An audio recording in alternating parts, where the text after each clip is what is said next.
Welcome. I'm Colin Call. I'm the Social Science Co-Director here at CSAC, the Center for International Security and Cooperation. I also head up FSI's Middle East Initiative, and one of the one of the things we focus on in the Middle East, foci. All right, thank you. One of those things at the Middle East Initiative is a look at how the geopolitics of the Middle East are changing as a consequence of how both actors within the region and external actors are changing the way in which they're exercising power and influence in the region as the region, like much of the rest of the world, becomes more competitive. I invited my good friend, Liz Rosenberg, to speak with our graduate students in our core curriculum class on U.S. foreign policy. And we wanted to take advantage of the fact that she was here to have a conversation on the economic and strategic consequences of the Trump administration's maximum pressure campaign on Iran. So for those of you who don't know Liz, let me give you a little bit about her background. Liz Rosenberg is currently a senior fellow as well as the director of the Energy, Economics, and Security Program at the Center for a New American Security, which is a nonpartisan national security think tank in Washington, D.C. And in this capacity, she regularly publishes and speaks on the national security and foreign policy implications of the use of sanctions and economic statecraft, as well as energy market shifts. From May of 2009 through September 2013, Liz served as a special advisor at the Treasury Department to the Assistant Secretary for Terrorist Financing and Financial Crimes, and then to the Undersecretary for Terrorism and Financial Intelligence. In these senior roles, she helped to develop and implement financial and energy sanctions, and among the key initiatives she was involved in was the pressure campaign that the Obama administration placed on Iran prior to the 2015 nuclear agreement, the agreement that Trump walked away from in 2018. Prior to her service in the U.S. government, Liz was an energy policy correspondent at Argus Media in Washington, D.C., analyzing U.S. and Middle Eastern energy policy, regulation, and trading. She's spoken and published extensively on OPEC, strategic reserves, energy sanctions, and national security policy, oil and natural gas investment and production, and renewable fuels. She received her MA in Near Eastern Studies from NYU and a BA in Politics and Religion from Oberlin College. She spent a bunch of time in the region. So she's really one of these rare people who understands the economic statecraft piece of this, the energy piece of this, and is familiar enough with the region to speak with some authority. So I am thrilled that she could join us today to talk about Trump's maximum pressure campaign on Iran and where we see it heading from here. So please join me in welcoming Liz to Stanford. So in lieu of kind of her standing up with a bunch of slides and talking at you, we thought we'd essentially have a conversation and then open it up for you all. So Liz, maybe before we get to the Trump administration, can you talk a little bit, based on your experience in the Obama administration, about the initial, like there was a maximum pressure campaign before the maximum pressure campaign, and I think understanding how that was kind of constructed in the 2010 through 2012 period was really, in my recollection, was when most of the most impactful sanctions were put into place. But if you could talk a little bit about that pressure campaign as a predicate for the current conversation. Sure, thank you so much. And thank you for having me. It's a pleasure to be here with you. It's actually a really distinct pleasure to be here. What a wonderful place. Everyone in the swamp needs a break from it occasionally, so it's a pleasure.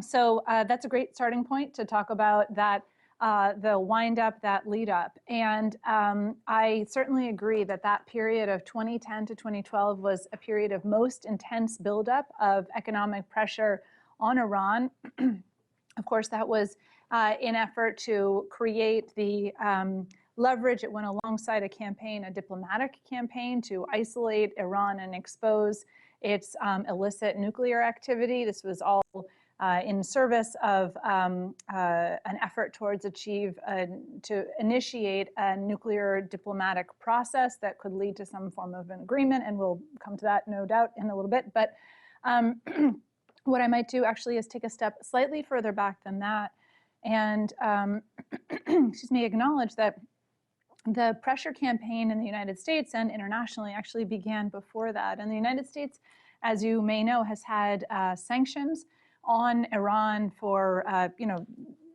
far before that. So it's, in the Iran-Libya sanctions authorities, which morphed over time and changed names and authorities, but, had an older history, and starting at least, so say mid-90s, a kind of like ramping up there for those particular sets of authorities in the United States.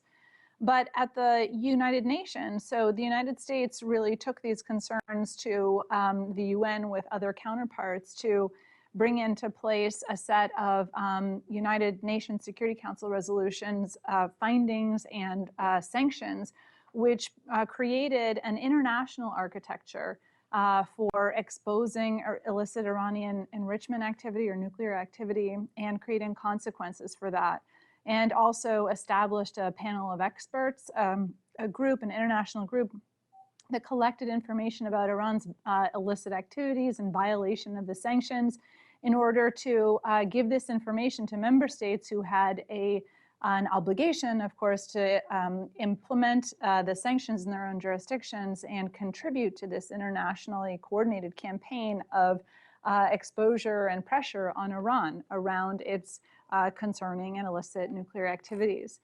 So particularly from about 2006 on, we saw in the UN this ramp up of pressure, successive United Nations National Security Council resolutions that brought more and more information, further and further findings, and correspondingly greater obligations for financial institutions around the world and for national governments.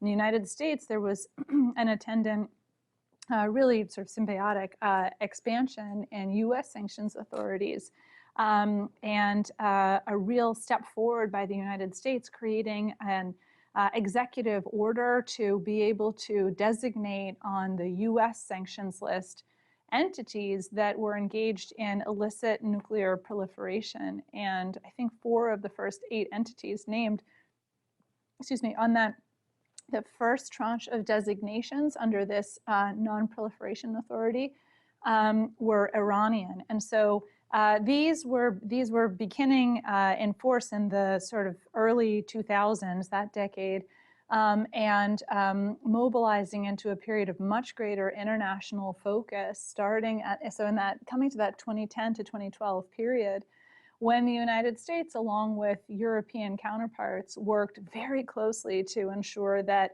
not just, of course, as the United States and the UN, as I've just been talking about, but other jurisdictions and multilateral groups were implementing corresponding and parallel measures that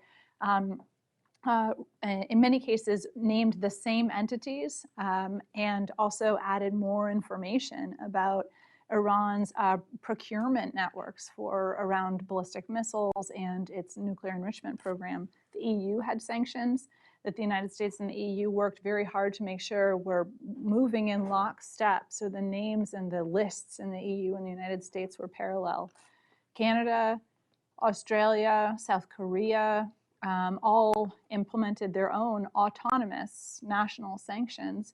And the diplomatic campaign that went along with these sanctions, at least in the US government, involved going to these countries and many others to explain in detail and oftentimes share declassified intelligence about illicit nuclear activity in which Iran was involved in order to spur and encourage their obligations as UN member states to comply with UN sanctions. And sometimes this was of a technical nature, helping these countries develop in the first instance autonomous legal authorities to put in place their own sanctions.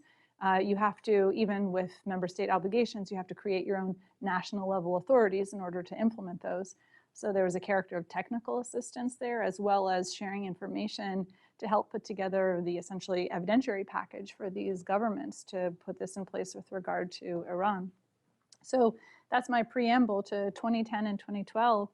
What was really game-changing about this period were 2 things, and they tie together. And the first is that there was even more information revealed by Iran itself and also as concluded by the United Nations about areas of grave concern. Oh, thank you. um, uh, for Iranian's illicit nuclear activity. And with that information at the UN and in the United States and the EU, we're able to really dial up the economic pressure. With the theory here being that with sufficient pressure, Iran would then come to a negotiating table and hopefully make concessions with regard to its program.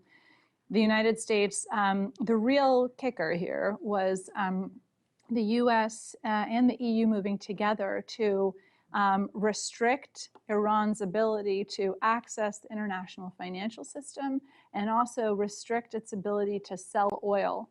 These were never total in that period of US foreign policy or international relations, but they were quite substantial. So what I mean by that was these authorities, as they grew bigger and bigger, covering more and more areas of the Iranian economy, severing the links of the international community to them. And here I'm talking about, as I mentioned, financial services and energy, but also over time, transportation, autos, precious metals, the insurance sector, and others. It for Iran had some very powerful economic implications, and you see this in GDP contraction, inflation, unemployment. There was a currency crisis, and all of which, I should say, actually exacerbated by quite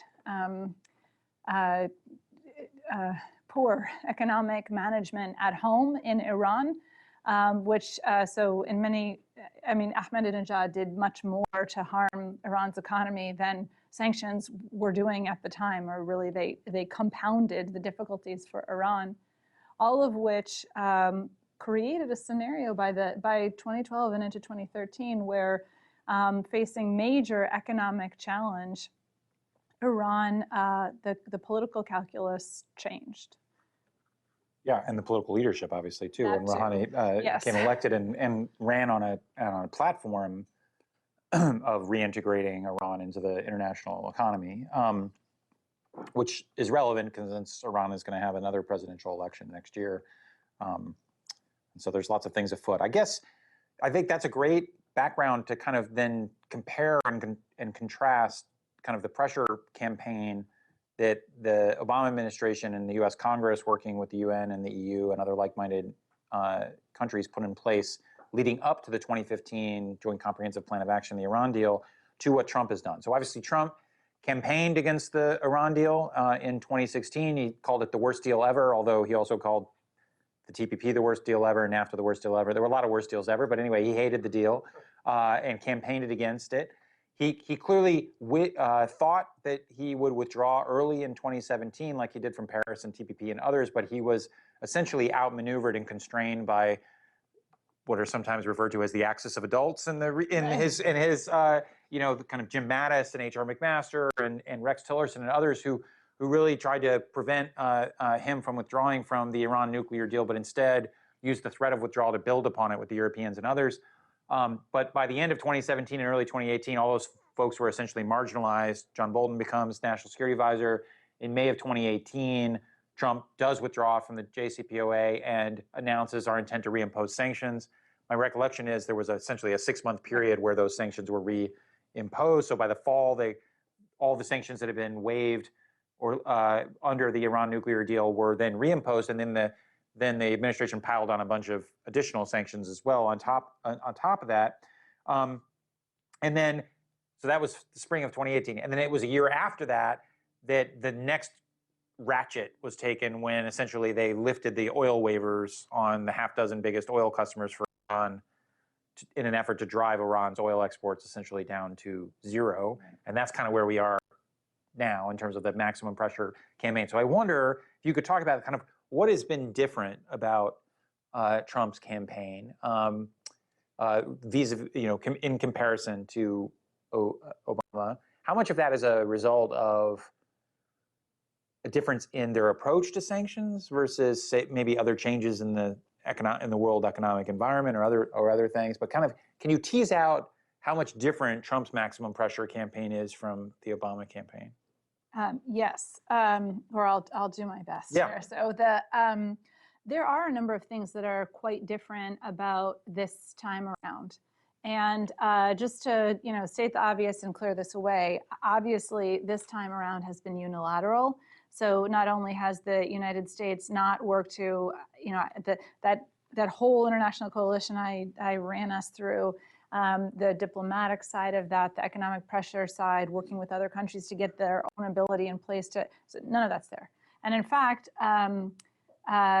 the United States has been willing to, even actively interested in implementing these unilateral sanctions that are targeted at Iran, but they're also targeted at anybody else, including closest of U.S. security allies and foreign counterparts, friends, who might throw a line to Iran or decide that they don't want to be anything but completely compliant with the U.S. plan of action here.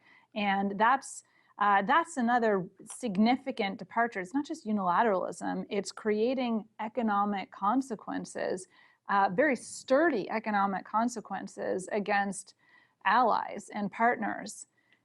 What's also really different is a kind of another stylistic feature is an interest and level of comfort of the current administration to embrace really disruptive policy ideas and practices. And some of that is just cultural, if you will, and some of that has to do with feeling greater comfort in the economic ecosystem, if you will. So culturally, this is just an embrace of powerful policies that have big results and really flashy. It's, in the Obama administration, we talked a lot about phased and incremental and coalition building. Well, this is sort of playing a long game and all that, right? Yes, this is just smash and burn, and like don't worry about what happens at the other end. And I mean, if we're trying to be diplomatic, we could say these are different stylistic approaches, and I think that's fair. That's fair.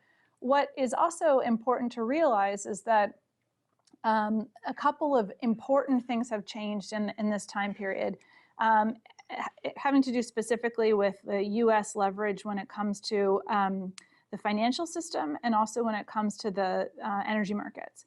So starting with the financial system, after the financial crisis, in the period of recovery, and of course this describes the Obama era, but of sanctions dial-up, but what happened over time in the last decade here was a consolidation of U.S. financial system strength as people sought safety, financial safety in U.S. capital markets and in the dollar.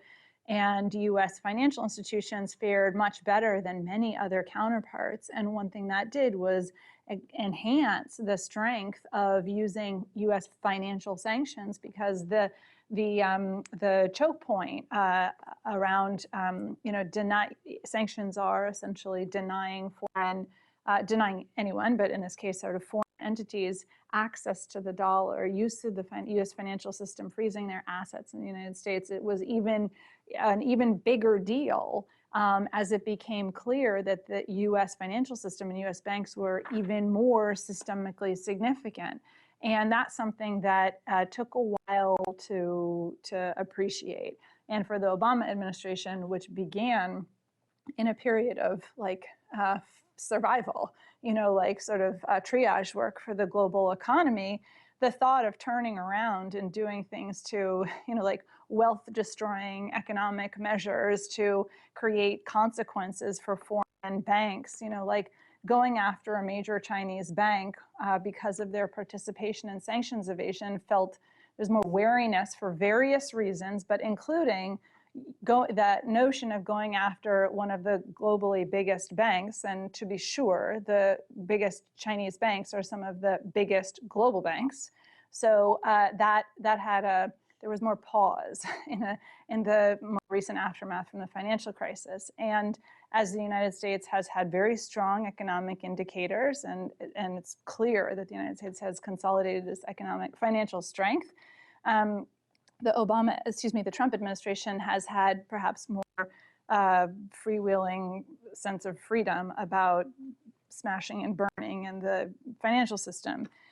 Same story, or a parallel story goes along in the energy sector, where we're in an era of abundance, true energy abundance. And the United States is the strongest story around, the most amazing Cinderella story here of a country where national policies and politics were organized significantly around a sense of scarcity for so many years. And then starting, well, certainly in the last dozen years or so, slightly longer than that, actually, the United States has been adding more and more global production, primarily in Texas and North Dakota, to the global production picture, which has given the United States more, unequivocally, more scope and comfort with the notion that it can create supply cutoffs, which is what sanctions on Iran's oil sales are. It's creating a supply cutoff for Iranian sales into the global market, because the United States is in a position to replace some oil in the market. Now, I don't mean to suggest that these are equivalent grades of oil, and you still have to, if you're shipping to China, we're further than, and it's a less traveled supply route from the United States Gulf Coast than from the Middle East Gulf, et cetera, et cetera. But the Trump administration has just been in an ecosystem where there's the enabling environment and it facilitates some of this more disruptive, aggressive style of sanctions. One of the things that we cannot neglect, and that is so different now, is that in the last,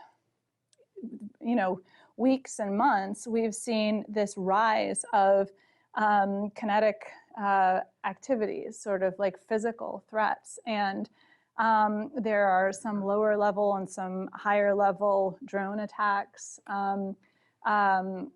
harassing ships, commercial vessels, for example, in the Straits. The September Iranian attributed attack, attributed broadly, including internationally, the United States, the E3, et cetera, on the Aramco oil facility by Iran, leading up to that challenging week in particular, where really scary week, where in response to those attacks by the Iranian-backed militia in Baghdad on the U.S. Embassy, Trump responded by ordering the attack of Qods Force commander Soleimani. And then we had one, surely not the last, but immediate reprisal against the Iraqi military installation at which U.S. troops were located, or stationed. So that is very different in this era, is that in this maximum pressure now has this character of military threat, or at least threat of force, and that kind of confrontation, which is another kind of maximum pressure and maximum threat, or potential for threat escalation, which is quite different. Yeah, so that's an interesting point, because if we had a graph here of during the Obama administration, and you mapped on top of it escalating sanctions pressure, you would see Iran also engaging in their own behavior aimed at generating counter pressure. During the Obama administration, it was mostly by building more centrifuges, right? So as sanctions got more and more and more, from the 2006 period through the Iran deal in 2015, sanctions pressure essentially was going up and up, and the Iranians went from 200 centrifuges to 20,000 centrifuges, right? The way they were generating pressure on the international community was to get closer to a nuclear bomb, right? Because the closer they got, the more likely either them getting the bomb or a military crisis would be, and that put pressure on the United States and other countries to put pressure on the United States to accommodate. What is different, so there are things that seem similar today, right? Iran has also restarted its nuclear program. We found out yesterday from the IAEA they now have enough low-enriched uranium to build probably one nuclear bomb if they decided to enrich it to weapons grade. They've reactivated the Fordo facility as an enrichment facility. They've sped up R&D. They're not racing forward, but they are moving forward. So they're doing that, but then they're also adding on these kinetic things, which they actually weren't doing directly against U.S. forces in the time period you're talking about. They were doing a lot of other stuff in the region. But I guess one question I have for you is, so we made an argument, the collective we, Right. made an argument at the end of the Obama administration that we essentially were at peak sanctions that could be supported by political consensus around the world, right? So Iran had gone from about 2.5 million barrels a day to about 1 million barrels a day. There were a bunch of waivers against customers, although most of that money was locked up in these escrow accounts, if I'm recalling correctly. But the argument was that we couldn't put much more stress on China or our European partners or Japan or other or India or a whole bunch of other important players, and that if we pushed for a maximalist deal, the world wouldn't come with us, and the sanctions regime ultimately would be less impactful, right? So we were making an argument that the sanctions regime will be more impactful if it has multilateral political consensus around it. Iran hawks in the United States largely said that's BS. If people are forced to choose between doing business with the United States or doing business with Iran, they may not like what we're doing, but they'll make the rational decision to do business with. So we can ratchet up sanctions. That's what people argued in Congress. It's what people argued in think tanks like the FDD and other places. So I guess we've run a kind of natural experiment of this, right? Of kind of a multilateral approach with sanctions dialed to 8 and a unilateral approach with sanctions dialed to 11. Like, were we wrong? And if so, why were we wrong? Right. Well, how much were we wrong? Right. So the short answer is we were wrong. Yeah. Yeah, and but there's all kinds of interesting caveats. And so one thing you just said, and how you said it was very important. So I think you just said, if I caught this right, peak sanctions in that 2012 to 2015 period until the implementation of the JCPOA. And I think you said sustained by international support, or yep. Yeah, right. So I think the answer is yes. That was the high point of and the peak of sanctions that could be sustained by international support. But around that period, I remember that we just called it peak sanctions, and we didn't add the caveat, sustained by international support, because it hadn't, no one had sort of wrapped their arms around the idea that this could all fall apart in this way that we've seen it happen, which is to say the international support dries up, even though at the time we knew those things intuitively. So for example, what was it that brought that community of like-minded countries together under UN Security Council resolutions? It was this shared international, there were shared international norms. So what were the shared international norms about? They were about concern around proliferation, mostly of nuclear, nuclear, but WMD, as well, that's slightly broader spectrum there, as well as a concern about proliferation on missiles. Importantly, that does not mean that there was broad international consensus around Iran's human rights abuses and their support for terrorism. There are many like-minded countries that were concerned, I will say concerned, about Iran's support for terrorism, or if you're not going to call Hezbollah a terrorist group, for example, around its support for affiliated groups or regional proxies that nevertheless contributed to regional destabilization.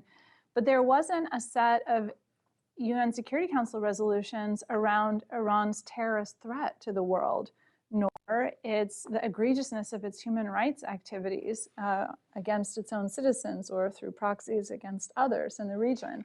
And so I think, like if we had to take a good hard look in 2015, in 2012 to 2015, we probably would have acknowledged that even though there was this broad, it really felt like a peak here and a broad international consensus where where the community stood together was around what was then accomplished in the JCPOA, which was the advancement of diplomacy around proliferation concerns. There just wasn't enough lift and consensus around the true transnational threat about Iran's terrorist activities in order to achieve a bigger deal.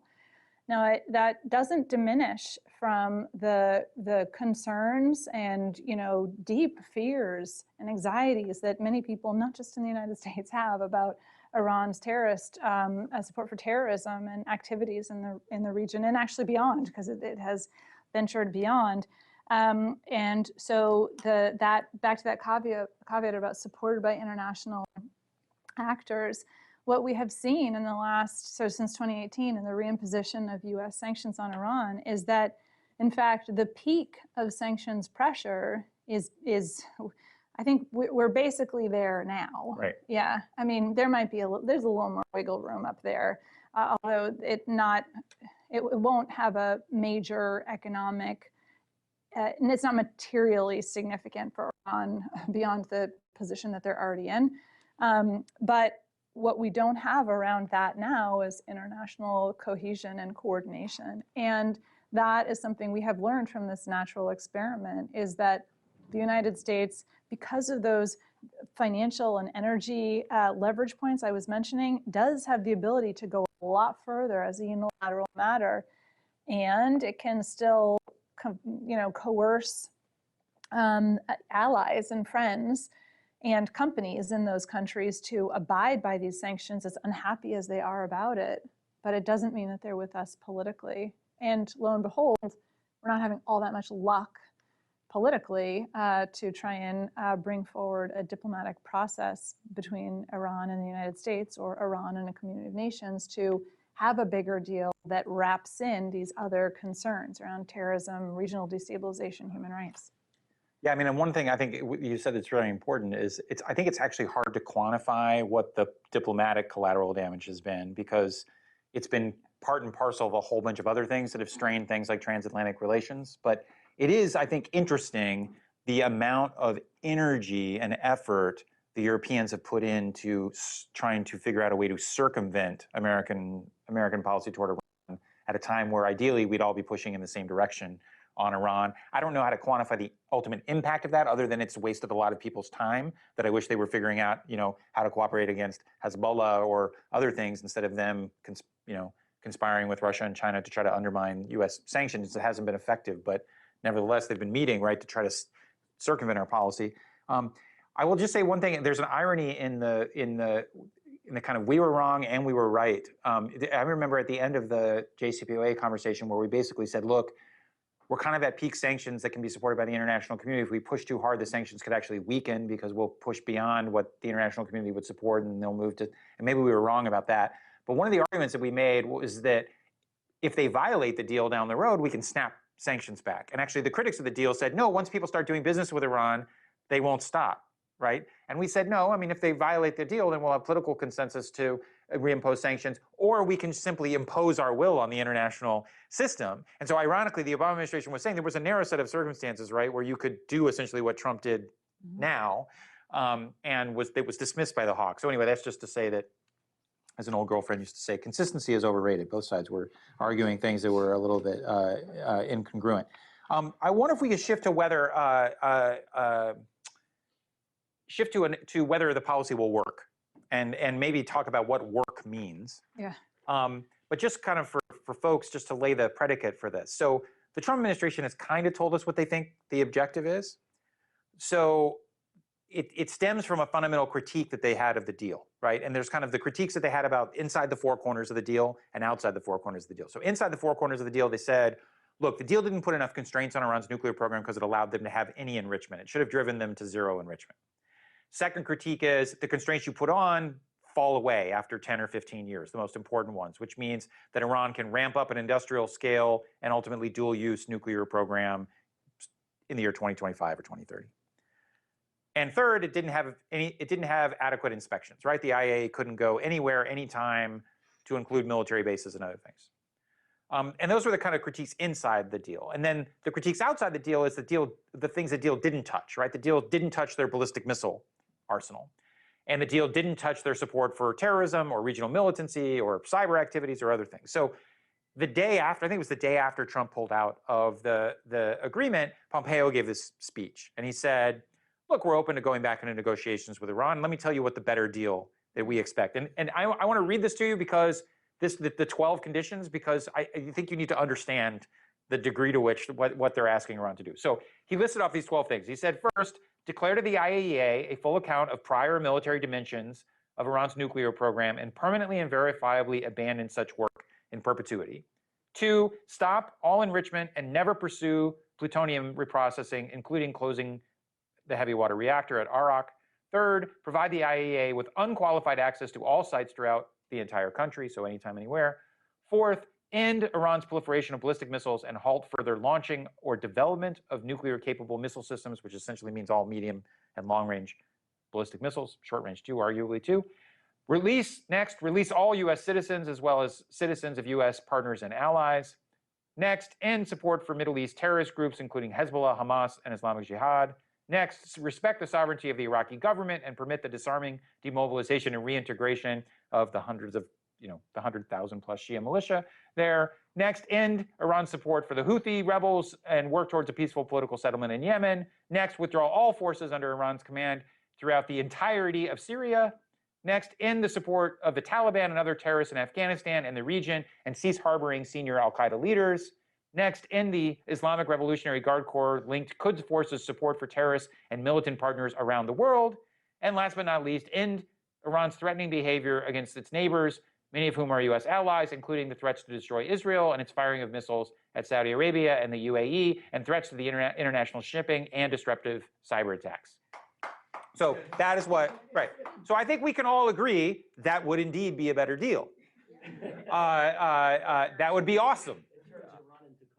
Right. So the question is, so this was a long and winding, really, like, okay, so they've driven oil sales from 2.5 million barrels to 200,000 barrels or whatever it is now. The Iranian economy is in a mess. There are protests in the street for a whole host of reasons, some of which are sanctions related, many of which are not. The country is now struggling under a coronavirus outbreak that is probably worse than is being reported. Like, are we going to get this deal as a consequence? Like, are the Iranians going to say, we are going to cry uncle and we're going to get these 12 points and they're going to turn into Costa Rica? Right. So there's an easy answer, which is less interesting than the long. Right. I want both, though. Of course, right. So take the cheap shot and then explain the real one. Right. So let me just affirm that, like, for citizens of the world, as well as the small subset of critics of the Iran deal, that would be an outstanding, fantastic outcome if Iran would embrace this set. But then we have a choice about whether we want to live like in a magical reality or whether we want to get real with practicality. And I think it would be like honest and earnest with ourselves and to embrace practicality, to say the Iranian regime is most interested in its self-preservation, like any politician anywhere, right? And the way to retain its position, self-preservation, involves sticking to fundamental principles on which it has a domestic political mandate. Understood, this is not a democracy, so it's not that kind of political mandate, but around a whole system of established patronage and support, as well as being responsive to, I mean, it is a big country, like a number of constituencies that do matter for regime sustainment. And in order to achieve that, there is no way that Iran can give on all of those in a complete way. It is possible, and I think we saw one version of this, that there is a deal Iran can and would like to strike, making some concessions in some ways in order to achieve its own objectives. And we have been talking about greater international and political and economic interconnectedness. But I cannot see and haven't found anyone who thinks that, and you made this point in a conversation we had earlier with your class, I know of no one who believes that this Iranian regime and set of leaders will in any way be able to accept those and retain its position. And because regime sustainability is the most important thing, then that's a non-starter. So some people accept that view and say, great, so then let's just have a new regime, right? So we can continue to want this And the next logical step is to say they all just need to leave. Except one of the challenges with going down that road is, well, then who comes next? And do we have any kind of credible belief that whoever comes next will be more likely to accede to those conditions Colin read out in part or in whole, which is to say anything more than what the current one would? And I still haven't met anyone who thinks that there's any chance that will happen. So then we're back to square one, which is, so then what? There's a whole lot of political inertia for the current administration, as well as political commitment. This was something Trump was elected on. This is his political mandate from his base to be in this position and sustain it. He has, as Pompeo did in that speech, opened up and said, we're willing to take yes for an answer. Like, if you concede to these, we're willing to take yes for an answer. That's right. Yes, okay. That's right. Although, like, then we can all ask ourselves, like, do you believe that? Like, or what about like 2 yeses? Like, do you believe that? Right. I don't. Right. So I don't. And in part, and it's also not just up to President Trump. And his, the small group of advisors who, so maybe just as national security advisor, what have you, that he needs to, he's going to take their counsel. But we also have to think about Congress here. And we have, let's not forget, a Republican, maybe narrow, but it's powerful majority in the Senate, and a number of prominent Democrats voted against the Iran deal, and they're still in positions of leadership in Congress, including Chuck Schumer, who leads Democrats in the Senate. So one thing that means is that, and I do believe that there is a narrow window, as in very narrow, at the beginning of the next administration, whether it's Trump or whether it's a Democrat, where there could be possibly some diplomatic process, and I mean this realistically, or even a kind of narrowest deal with Iran, because neither side really wants to go, the United States and Iran, no one really wants war. We don't have any really good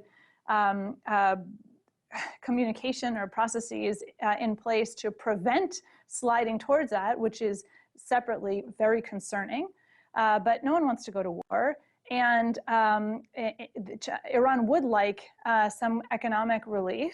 Trump would be interested, presumably, in a diplomatic win. This would be a big deal. It's one of his signature national security foreign policy issues. If he could deliver a deal, shake hands with an Iranian senior leader and have that summit diplomacy moment, as he has had with Kim, I think that would be meaningful to Trump, except that the odds of that happening in that narrow window at the beginning of the next administration are so low for a number of reasons. One, I'll just tick through these very, very quickly, but Iran has its own elections, and so this would be an Iranian regime, a lame duck regime, potentially negotiating with the United States. No one in Iran likes the idea of negotiating with Soleimani's killer. I've been looking for the perfect analogy, which doesn't exist, but for what it means to Iranians to kill Soleimani, and the best I've come up with is like, it's like killing Eisenhower. Like a phenomenally popular war hero with national level recognition and political significance. And so it's, maybe you have a better analogy. No, I think people are in the room understand, but I mean, most people don't get that Soleimani was not just the head of the covert action wing of the IRGC, but was essentially kind of the shadow Minister of Defense, the shadow Secretary of State, and the director of the CIA, all rolled into one, while being a very prominent symbolic political figure at home. And so it would be the equivalent of a cabinet of senior Pompeo. U.S. cabinet official being killed on foreign territory with some other country's, a third country's drone strike. Like, we'd probably see that as an act of war. I think that's safe to assume, and would circle the wagons against whoever carried it out.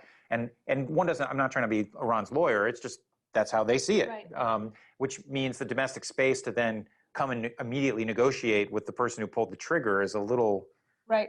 And let's not forget that Saudi Arabia and Israel are not keen to see the United States make nice with Iran, would do everything they could with their allies, say, in Congress. Remember that they have that role to try and shut down Trump making this such an agreement.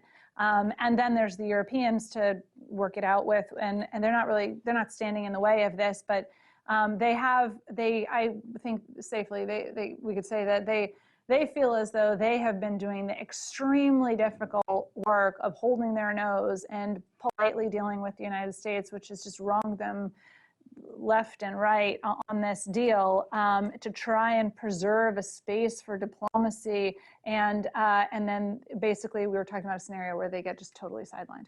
So if you were trying to accomplish something in that narrow window. So I think the odds of doing that are very low. So is this working? Is this maximum pressure delivering on, like, what do we got here? Where it's, I mean, I guess in the terms. near term, we can definitively say it hasn't worked yet because Iran has restarted its nuclear program. So they've gotten closer to a bomb and they've become more provocative, not less provocative. So as of now, like at the midterm grade would be like C-. But maybe the challenge, I think, is that maybe this is one analogy to think about is, you'll remember in the Situation Room, you have all the clocks. In this scenario, you essentially have like 4 clocks that are on different times and are spinning at different rates. One clock is the conflict clock. Like how long, even if one assumes neither country wants a war, how long can we go before there's an accident or a miscalculation that creates a war anyway? I mean, had the Iranians shot down not a drone, but a manned spy plane, we might have had that conflict. And even with the drone, we were 10 minutes away. Yeah. Had the retaliatory strike against Al-Assad Air Base not just given 100 people concussions, but actually killed the people in the trailers and the hangars that were hit. This was not Iran trying not to kill. I mean, they gave some signals to help Americans get out of the way, but they very easily could have killed somebody in that strike. Or a week later when their proxies hit the dining facility at the U.S. Embassy. I've eaten in that dining facility many times. They could have killed, and we're one dead American away from hitting targets inside Iran, and we're one target in Iran away from this being a war. So one clock is like how much time before something bad happens. Thing one. Clock 2 is the nuclear clock, which had been paused and reversed, like the arrow, and now it's accelerating again with Iran's buildup. And sometime next year, they're going to get back into the zone, maybe, where they were before the Iran deal. And that was a time in which the United States was making threats of military force. Israel was regularly making threats of military force. So the pressure on a U.S. president, whether it's Trump or somebody else, or the Israeli prime minister to take action in the next year or two on the nuclear clock. So the nuclear clock is spinning. Right. So those are the clocks we're competing against. And then the question is, the next clock is the regime change clock, right? Does the Iranian regime collapse before you get a war or you get a nuclear bomb or a war over the nuclear program?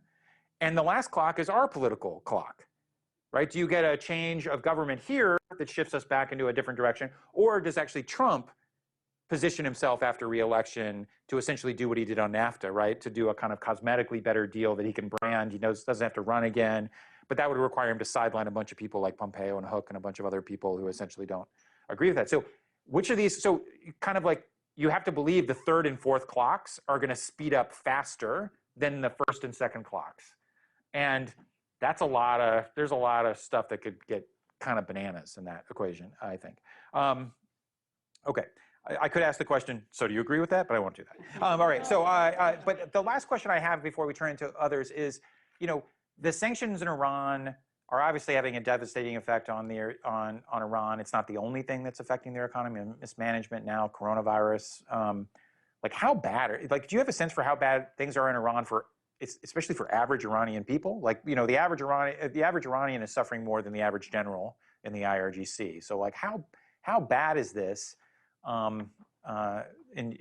far as you can tell. Yeah, I mean, I had an answer a week ago, and then I have a different answer from a day ago, which is to say, maybe not a week ago. I had an answer a month ago, and then a different answer from a couple days ago.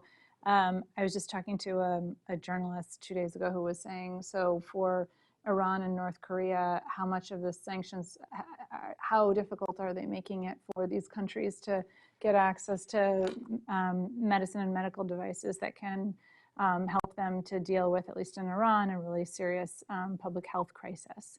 And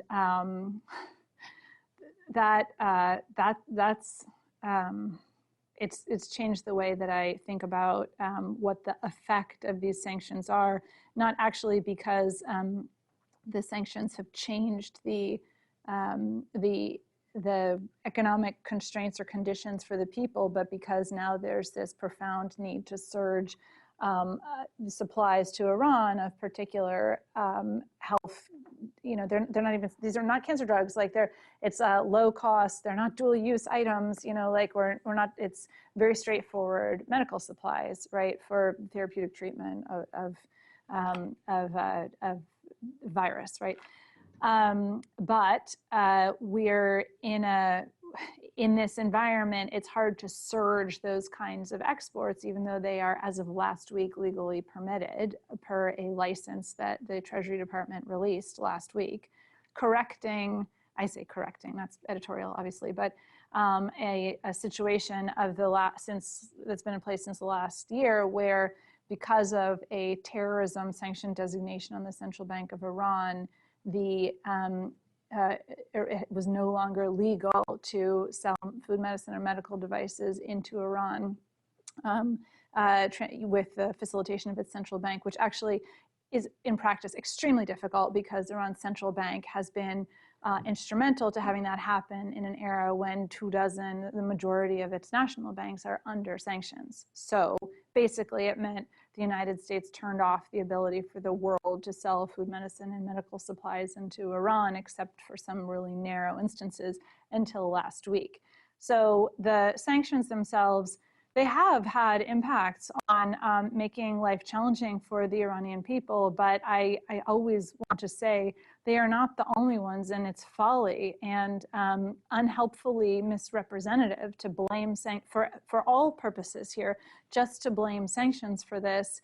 We can't neglect the fact that international institutions and Iran law enforcement itself has recognized that rampant corruption and mismanagement or misallocation of domestic funds have had impacts for the Iranian people. And on the ease of doing business index, Iran gets terrible marks. On transparency indices, Iran also gets terrible marks. The international nonpartisan the Financial Action Task Force, right, has given Iran the poorest of scorecards, putting it in a club of blacklist with only North Korea alongside it, having just a terrible record on its ability to create and preserve a system of financial integrity or controls in its financial system around various financial crime, money laundering, support for terrorism and proliferation, et cetera. Many countries in the world do at least pretty well or better, and some others are on a gray list. But anyway, sanctions have an effect on the Iranian people who are surviving. They are not dying because of sanctions, and there's not rampant malnutrition. I don't want to suggest that people are getting by in this survival economy of many decades. Iranians have managed to figure out how to produce enough domestically, actually, fortunately for them, including in medical supplies and devices, to manage some of and support imports that they do need. But cutting off this last sort of go to zero on oil exports has created a real crunch for Iran, because it means that hard currency is even harder to get access to, which means it's particularly hard to defend your currency and to pay for imports. So Iran is struggling, but I think the particular conditions around needing a surge of supplies around healthcare or therapeutic care make it difficult for Iran, although arguably for any country, this mediates for like an airlift of real honest to God supply for someone from WHO member contributors. So that's not per sanctions, that's just like humanitarian aid. Yeah, and so we're going to open it up. I would just say, just as a editorial point for me, my reaction to that, I think that In my own view, the Iranian regime is odious. I will be happy the day that it enters the dustbin of history. It's done enormous violence to the Iranian people, and good riddance the day that they're gone. You know, at least in a world where what replaces them is better. But the thing that disturbs me is what I hear out of some quarters in Washington, where essentially we are rooting for calamity inside Iran, right? Where when really bad things happen, some people kind of snicker to themselves, right? So the Ukrainian airliner gets shot down, and people are like, yeah, I know a couple hundred people were killed, innocent people, but at least it's leading to protests against the regime. Or now there's a coronavirus outbreak in Iran, which is, I get it, that's terrible, except maybe it swamps the regime, right? And so I think that there's, what's weird is that we have a group of folks in the United States agitating for regime change essentially on behalf of the Iranian people, and yet are frequently rooting for calamity among the Iranian people. And it strikes me we got to be able to sort that out. And, I think it would be really interesting. It would be an extraordinary bold move for the Trump administration to organize an international humanitarian surge into Iran, because it would demonstrate that's not going to resuscitate Iran's economy, but it would demonstrate actually to the Iranian people that what we're doing isn't personal. It's not about them, it's about the regime. And in fact, we're going to marshal a massive humanitarian. They'll never do that, by the way, but it would be an interesting and totally unexpected maneuver. Okay, opening it up, at the end here. Go ahead. And let Liz know who you are so she can contextualize everything. I'm Len Weiss, and I'm a CSAC affiliate here. I really was interested in the 4 clocks that you mentioned, but there was one clock that... You ever read Special Relativity, by the way? That went too fast to the end of to the beginning of next year. Stop the clock around the time of the election. And what happens if Trump, for example, feels that his re-election is under serious threat? What does he do? What might he do with respect to the Iran situation in order to mitigate that threat? Because you said that the United States doesn't want war. Well, the United States doesn't want war. Maybe Trump will want war. I don't know. What do you think? I'm going to let you. I have a shtick on this, but I'll let you go first. Well, then I want to hear your shtick. Okay. I like your question, and I feel like we've been to this rodeo before, and I share the thinking that I think is behind your question here, that implied that we may see a kind of, distraction move by Trump to shift the conversation, which has happened on a variety of occasions, where he has engaged in a provocative act of foreign policy or bomb dropping or other. I think that's very realistic and could occur. I'm not sure I would say that Iran will be the area he chooses. It might. I wonder if it mightn't instead be something related to, say, Syria or Iraq, which is there's also fertile ground for making mischief that's distracting, but might be a little more distant from the potential to escalate really quickly into an out of control scenario. I also wouldn't discount the possibility of trying to poke China in an unpleasant way and trying to distract there, because it may not lead to, we'll see what's going on with, there's so many factors here at play, but I guess my initial instinct is to say I agree that it's possible. I wouldn't have put Iran in the top 3 of areas for Trump to make mischief, to distract before the next election, in part because what he would need to do is create a sense of a strongman or victory in order to bolster, sort of consolidate support around himself. And I see so little potential for him to achieve that in the Iran case. The downside is great, but I'll think about that further too. But what's your shtick? So I think there's all sorts of places where, trade in China and immigration, we should expect that Trump's personal politics will dial things up in all sorts of places. I'm a little less sanguine on Iran because I think Iran is the one place where Trump is most divided against himself. And let me give you an example. So you remember all the cartoons from when we were a kid where there was like an angel on one shoulder and a devil on the other? At least most of you know what I'm saying. So like the one saying you to do the good thing and the other saying you to do the bad thing. In Trump's case, I think he has Tucker Carlson on one shoulder and Sean Hannity on the other shoulder. I would describe neither as an angel. You can make your own discernments on devil. That's not the point. But that these represent the two voices in his head and the two versions of his politics as it relates to the Middle East and Iran. So the Tucker Carlson view is, don't get dragged into another war in the Middle East, Mr. President. You told your base you were getting out of the Middle East, Mr. President. Don't get taken for a ride by the neocons and all the people who took us into Iraq, Mr. President. If you do that, it'll be the end of your presidency, Mr. President. And it was that voice in his head that led him to call off the strike after the downing of the drone. All right. The Hannity voice is, don't be weak, Mr. President. Don't look like Barack Obama or Jimmy Carter, Mr. President. If you have to show your strength to the people in the world, Mr. President, or they'll vote you out, Mr. President. And that was the voice he listened to when he schwacked Qasem Soleimani. And to my mind, I think it's very difficult to predict how Trump is calculating his politics between the Tucker and the Sean Hannity on his shoulder. And here is where actually Iran's behavior or an accident could make all the difference. So the reason why he listened to Hannity the second time and Carlson the first time was the first time Iran shot down a robot.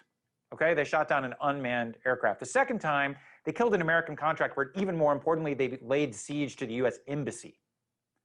And Trump felt like they were about to turn him into either Jimmy Carter or Obama/Benghazi, right? Like that this was going to be, and so if there is an attack on our embassy, if we lose diplomatic personnel, if we get some American soldiers kidnapped or killed by Iranian proxies in Iraq or in Syria, or there's an incident at sea in the Strait of Hormuz or in the Persian Gulf, or if there's a major dust-up between Israel and Iran across the Golan frontier, or Israel and Hezbollah, like there was in 2006, and that activates Trump's politics in certain ways. So I don't think he will just do it. I think there would need to be a precipitating event, but I think he will be torn in those moments between his inner Tucker and his inner Hannity. Isn't Netanyahu going to be sitting on top of his head talking to Carlson and Hannity? No comment. Yeah. Please. We'll work our way down the table and then we'll move around. Yeah, go ahead. Me? Yeah. Okay. On the question of what matters to the public in Iran, I can think of 5 things that's more important than whether or not Iran does or does not manufacture lightly enriched uranium. This is for them, unless they're really truly going to build a bomb, and that's the whole thing, and the public understands that and agrees with it, but I don't think they do. They don't understand it. I don't know if they were asked. I doubt they would agree with it, if they knew what it would lead to. Why have they chosen that rather than 5 other more important things to Iran to make this grand beau geste about?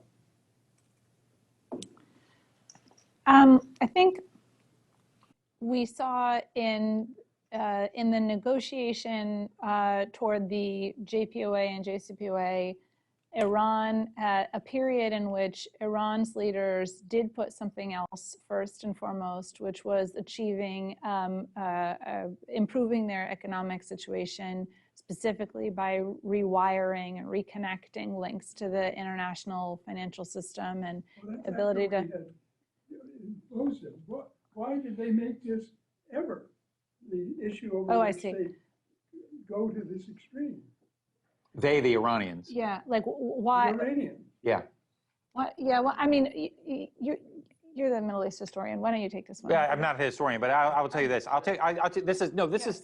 I think what a lot of folks in the United States don't appreciate is the degree to which, even predating the Islamic Republic, science and technology has been central to Iran's notion of as a great civilization, and the notion under the Shah that now continues in terms of their place among the great industrial or modern nations. And nuclear power, the nuclear power program didn't start with the Islamic Republic. In fact, Khomeini got rid of the program for a few years until he reactivated it in the mid-1980s in the midst of the Iran-Iraq War. It was the Shah who started the program. And for trying to stop them. I understand, but for decades and unsuccessfully, and there's a lesson in that. And the lesson in that is that whether we agree with it or not, a bunch of Iran's sense of national identity intersects on the nuclear issue to defend self-reliance against the international community, self-sufficiency. You might ask, why does a country with all that oil need nuclear power? Well, they can argue because otherwise we'll consume all the oil at home for electricity and won't be able to export it. And Saudi Arabia, by the way, makes the same argument for building nuclear power plants. And Saudi Arabia has a hell of a lot more oil than Iran does. And it's central to their notion of science and as a great science and technological power. And then you layer on top of that the fact that, they're surrounded by countries that have nuclear weapons and that periodically threaten to change their regime. And they've seen countries like Gaddafi in Libya and Saddam who failed to get nuclear weapons. And so they hedge. They want a capability that at least communicates to the rest of the world, either we can get a bomb, or if you attack us, we'll get a bomb on the back end for the purposes of deterrence. And then the last point I would just make is that the regime itself has invested hundreds of billions of dollars in this effort and enormous amounts of political legitimacy because they've gone through all these bouts of basically economic calamity as a consequence of being sanctioned. So the regime is not going to say, that was a big, huge mistake. We're not going to do that anymore, which is why. I wasn't asking that. I'm saying, why did they make it an issue at the beginning? Right, because they believe that self-sufficiency it requires mastery of the fuel cycle, which means that so that is why they pushed, first under the Shah and especially in the 80s and 90s, to master the entire fuel cycle and to have self-sufficiency and being able to get the uranium out of the ground, turn the uranium into yellow cake, turn that yellow cake into uranium hexafluoride gas, construct centrifuges that Iran builds itself in facilities that they operate to then generate nuclear fuel for power plants or medical reactors or nuclear bombs. And that it's so baked in. And look, by the way, a lot of this may just sound to certain ears like this just sounds like a bunch of bullshit. But in Iran, I mean, my experience with, and there are others in the room, Jim and others is that every Iran analyst in the US government, if asked the question, will Iran ever give up its declared right to enrichment, even if we impose the maximum amount of economic sanctions or even threaten them with military force, they will tell you no, that Iran will risk destruction of their economy and even a war to defend this right. Now, maybe they're all wrong, but there's not dissensus that there's not, and so this goes to the question we had the back and forth about whether these 12 conditions can be met. Like, even if you stripped away the support for regional militancy and all this other stuff, which speaks to the identity of the regime in a different way, like the maximalist objectives on the nuclear file are not ones that most analysts of Iran believe they will ever accept. So maybe that's all wrong. But that's been the view. And that is the American nuclear industry was the most supportive element in Iran's decision and the Shah's decision to go ahead for a nuclear program, which would include reprocessing as well as enrichment at the time. It's people have either don't remember or have forgotten that the American nuclear industry was hot to trot for Iran having a robust nuclear program. And the Iranians basically believed what the American industry told them. It wasn't just Did you have a the American industry. I was in the White House, and this was my issue, and I was in the Iranian embassy all the time, and President Ford wanted to, at the time that the U.S. was thinking that having a robust nuclear industry was exactly what was right for the U.S. and everyone else. But they did recognize they couldn't have reprocessing everybody. So he asked CIA, give me your estimation of which country in the Middle East we can trust most to be the reprocessing center of activity for the Middle East. The answer came back Iran. No. You had a two-finger too, Jim. I want to, and then we'll move around. But did you want to jump in on this point? Okay. Okay. Well, then I'll come back. We'll move down and move down the table. Yep. Yep. Okay. Hi, my name is Orzu. Thank you for your presentation, Elizabeth.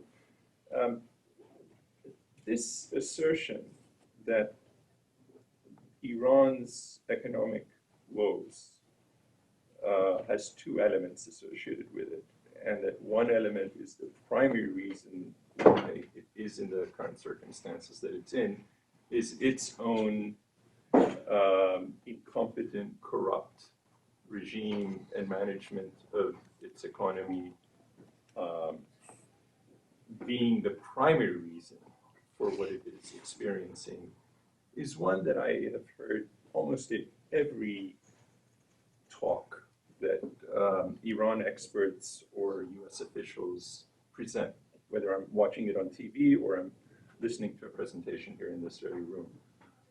And I've never heard anyone attempt to explain or justify that statement, because it's a statement in which you cannot run an experiment to say, well, you know, it's for these reasons that we can say what Iranian are facing today is primarily due to this and not that.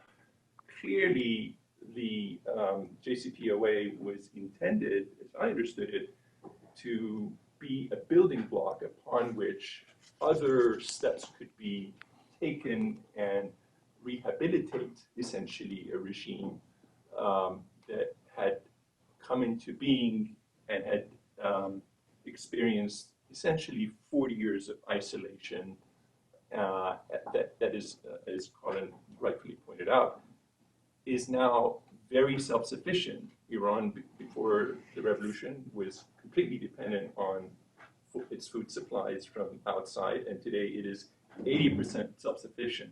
Its industries are able to survive the sanctions, and yes, things are tough, but the fact remains that that isolation factors into some of the things that you mentioned, like being non-compliant with FATF rules. I mean, those are the consequences, and they are, in fact, you cannot be transparent if you're trying to circumvent sanctions. So to expect them to not be on the blacklist is sort of very unrealistic. I want to hear your views on why do you make those assertions, and what is the basis on which you make those assertions? Well, I didn't assert that domestic management was the primary reason. I don't think I did. I didn't mean to imply that. I said it was a factor, and I would certainly agree that it's challenging, maybe impossible, to definitively ascertain what percent contribution various factors have in Iran's economic situation, and which isn't to say that good researchers shouldn't try and give further definition to it, and for precisely the reason you mentioned, which is when people get into a habit of making unempirical claims, we should have empiricism. People should take their best stab at getting to the bottom, creating a model that tries to get at this question, even if it cannot be definitively answered. And, you know, in the United States, just looking at our own economy, to what can we attribute, you know, expansion and growth or contraction and growth? There's a whole industry of people who take their best shot at that, and will never know definitively exactly, you know, what input or percent contributes to this outcome. But it doesn't mean that we shouldn't do better. And I think that would be that I hope that we will be in an environment in the not distant future where we can have more robust research and transparency around that, and it will have that will be a symptom of a reality where there can be more exchange of information and investment, and that would be, which will be virtuous unto itself, and creating the kind of professional and commercial culture of competitiveness and independence. So I remember a period when during the period of implementation for the JCPOA, where there was this line of analytical thinking around, well, if independent firms in Iran, non-IRGC linked companies, can have an opportunity to partner with foreign firms or receive foreign investment, then they will be bolstered vis-a-vis the IRGC, the bunyads or IRGC linked firms, which will be a benefit, have its own virtuous benefit for the Iranian commercial culture. But that moment was relatively short-lived, the sort of 2016 to 2018 period. So didn't get very far, and the insight. That wasn't Iran's fault, right? So we have to acknowledge that what JCPOA was setting up as a stage was in fact that, and that environment completely changed within 18 months, and so really the country has not had this sort of an opportunity ever since this regime has never had that opportunity ever since its inception.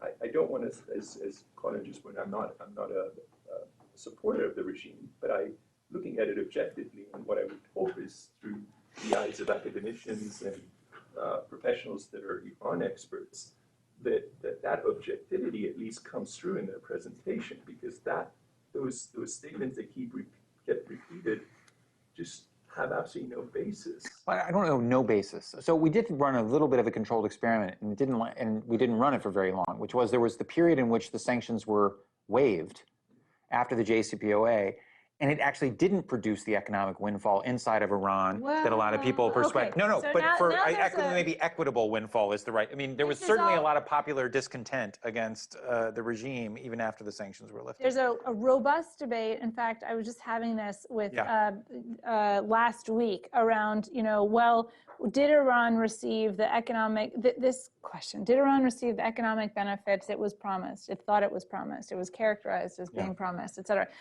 in the period of implementation of the JCPOA. And once again, the short answer is this is subjective. There's as many opinions as people. However, when people, it is the received wisdom perpetuated by people inside and outside of Iran that Iran didn't get the benefits it was promised. So, which leads to a couple of things. One, it was that they were over-anticipated or over-promised, and that doesn't lead anyone to a good place on any side of this. But furthermore, maybe that's just wrong. And so you look at the data, foreign direct investment tripled, which is not nothing at all, and loads of companies and firms like oil increased, et cetera. It's different than changing a whole commercial culture. Exactly. Nevertheless, I think some people we know who worked on this. Letters of intent were signed, but never had a chance to be. Well, that's not true. I think the broader question is really probably whether people felt the impact. Right? Yes, people felt the impact. Once again, this is subjective. We're never going to get to a definitive answer here. And actually, as in the historical retelling, there are downsides for everyone involved, including within Iran. For overplaying the we never got what we were promised. In one part because it's a very emotional argument. It may also create a mountain too tall to summit if and when there is a potential for a deal in the beginning of the next administration or otherwise, because Iranians, presumably, the Iranian negotiating party will not just want to return to the JCPOA, they will want to be compensated for, but there's this yawning list of or calculation of what the economic deprivation has been. And again, that, it may mean that we're creating a narrative that brings us further and further apart. So what is the greater goal here? At this point, it's just, we're lucky to speculate about this. We're so far from a reality. But I note that there's, as I'm sure we can all agree, the politics of these narratives will have a big impact in the conditioning the environment for conversation, diplomatic conversation.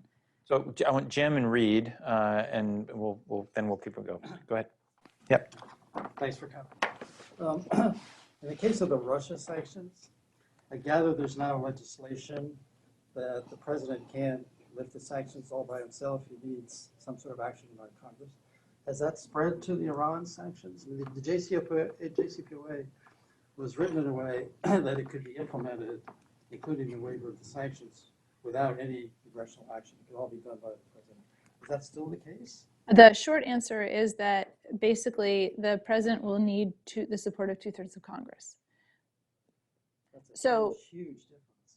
yes, that is a huge difference from where Obama Because was. of Inara. Because, right? well, because of, so the longer answer is because of CISADA, which built on Inara, and CISADA will be the precedent by which every instance of sanctions relief will be held and judged. And this is all to say, these are pieces of Inara. It was Iran-specific. CISADA was a Iran, Russia, North Korea, so this is what you're talking about when you're talking about Russia sanctions, piece of legislation. But what it meaningfully did amongst giving us the oligarch sanctions. What was it? So what, sorry, CATSA.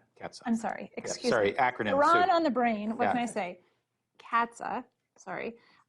What it gave us, along with the oligarch sanctions and others, was a congressional oversight provision in Title II, the Russia title, in which Congress created for itself an opportunity to override the president when he lifts sanctions. So they need a supermajority to do that. Or rather, he'd need a supermajority of Congress in order to have his lifting be supported, right? Otherwise, they're going to challenge him and take him down and reinstate the sanctions, essentially. So if in the case of Iran, Congress would need to act swiftly to amend CATSA to give itself the exact authority to do this, which they would do in an instant and by voice vote, So yes, so Congress has the ability to reverse the president unless he has brought all of Congress along with him, basically. Reed and Melissa, go ahead. So my question is related to the prior two questions. I'm Reed Pauly, a research fellow here. So I want to know if in that hypothetical or natural experiment before the U.S. actually reimposed, reneged and reimposed sanctions, to be learning any lessons about the effects of partial sanctions relief. So not corruption in the Iran financial system, but actually just trying to separate nuclear sanctions from other sanctions on Iran. Do we learn any lessons about whether that's possible in the future to ever disentangle sanctions over a specific set of issues in a course of bargain over stake one, and while leaving in place sanctions over stake two? And more broadly, I think this relates to your excellent report you shared with us about counting the number of new sanctions and entities versus delisted entities. To what extent is delisting an entity a proxy for sanctions relief? Right? How many of those entities that have been delisted actually get new business? And is there a way that CNAS is helping us to understand delisting as a proxy for sanctions relief? Interesting for those particular economic entities. What did we learn from, I think you were saying both JPOA and JCPOA, is that what you're getting at? But anyway, just post JCPOA. Okay, so I guess in a way you're right. Yeah, that's right. Like how residually impactful were the terrorism and human rights sanctions once the nuclear sanctions were? Yeah, they are. On the other hand, whatever we've, and just for everyone's background, if you're not familiar with this, the technicalities of this. So as part of the Iran, on the JCPOA, the United States agreed, so the UN sanctions basically almost entirely moved away out of the obligation wasn't there for member states. Certain restrictions remained, but that vast majority of them went away. The EU removed many, though not all, of its sanctions on Iran. It kept in place certain sanctions related to human rights and terrorism, et cetera, related to Iran, as did the United States. So the United States removed broadly sanctions, its secondary sanctions, so obligations that it imposed on everyone else who's not American related to their business with Iran. And it created some carve-outs for Americans for their business with Iran. And you might remember the opportunity it created for civilian aircraft, so Boeing to sell airplanes to Iran, and a couple of other exceptions there.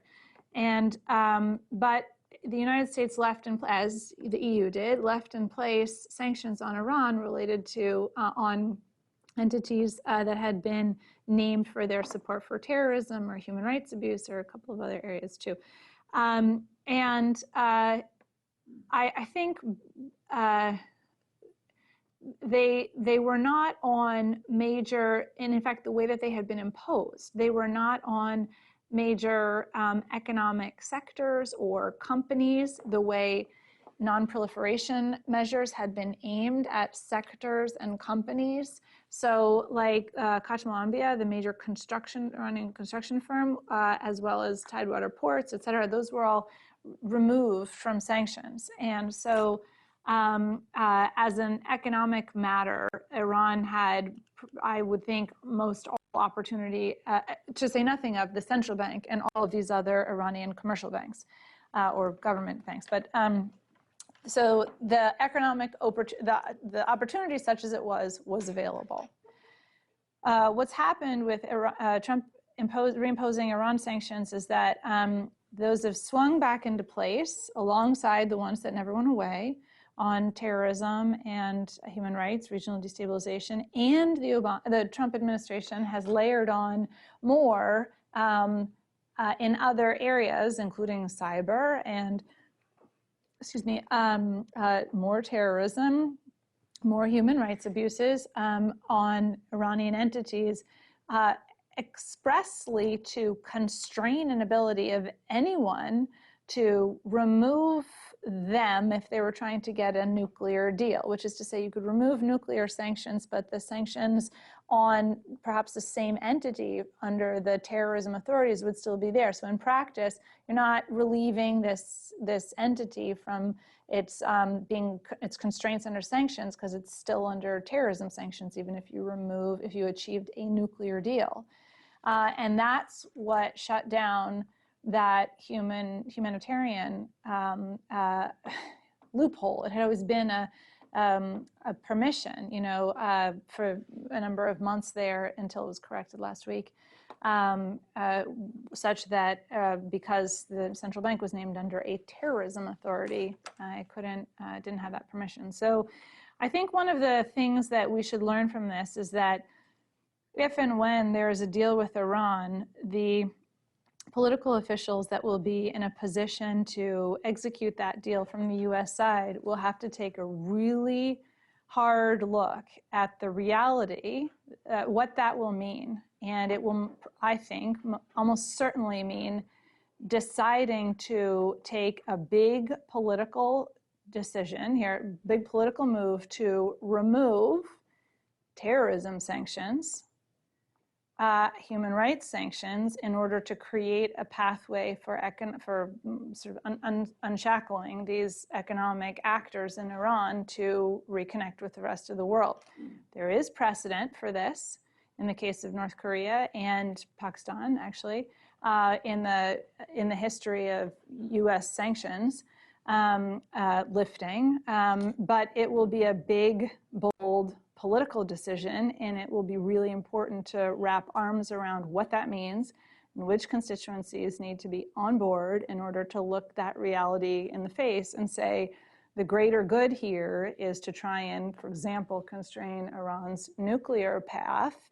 And if we can do anything or feel that that will do anything to mitigate its regional destabilization, then this is an unhappy best of worst options. But this is real. This is what it will look like, because I can't imagine Iran will say it's no good to us if you remove nuclear sanctions. It doesn't allow us that economic opportunity. So, Melissa, last question, and I understand there's still some other folks. Maybe you can ask quick questions afterwards, but Melissa, why don't you finish this off here? So I will try to make this as quick as possible. I'm really interested in this kind of little window of opportunity that you spoke about at the beginning of this next administration. And the reason why is because, as with all negotiation processes, and assuming that the JCPOA was undergirded by a lot of informal negotiations, kind of backdoor information sharing and things like that. And so I'm wondering if any type of informal relationships were developed through these backdoor channels that negotiation funnels through, and whether or not, if, say, hypothetically, Biden wins the election and becomes the next president, whether or not you think that any of those relationships might be sticky and might increase the likelihood of some type of agreement. So one interesting group I've been part of and in Washington is a bipartisan group of folks who have been talking about and thinking about the question of, what if the United States under the next administration, whoever the president is, Trump reelected or a Democrat, were to re-enter the Iran deal? How do we think about that from a number of lines of effort? So what's the realm of the possible? What's the U.S. set of core requirements? What are the asks on the part of Iran, or the concessions that the United States would seek from Iran? How do you deal with the fact that we have a massive problem of bipartisan mistrust in the U.S. Congress, which could threaten to derail any good effort towards a diplomatic, towards an agreement that the administration, whoever that is, may make. What about partners or allies? So what about Saudi or Israel? How to manage their interests, and will they seek to derail any kind of accommodation with Iran? All on a number of these. And goodness, that's hard. But one of the reasons for doing this, and it's a group that meets regularly, and I think we all hope that it's not a fool's errand to be doing all of this work together. But if there is a political commitment by the Trump administration or a Democrat, the idea would be to hand over, what our findings are, what this work is, and hope that they can run with it, which they will need in addition to having doing some really quick work to build personal relationships of connectivity and trust, which, that's hard. Like, does anyone have anyone's phone number anymore? It feels like no. But anyway, all of that would be necessary to try and find success in this narrow window of opportunity. So I do think, to your point about the Iranians specifically, before the Obama administration, there were all these track 2 conversations that involved people who, some of which eventually went into the Obama administration, that involved Iranians who weren't part of the regime but connected to it in some way. This is still going on. It's not unusual. It's not, it's above board and everything else. And then, of course, during the administration, it's licensed by OFAC, but yes. Yeah. And then during the administration, obviously there was the back channel that was facilitated by Oman, that people like Bill Burns and Jake Sullivan engaged in, that helped set the stage so that when Rouhani was elected, we rapidly moved towards the JPOA because many of those parameters had already been discussed. I think one challenge will be here that there may be people who you could imagine coming back into a Democratic administration have relationships with Iranians, but which Iranians, right? Because we're going to be in the midst of a government transition in Iran in 2021. The Majlis has already become even more hardline.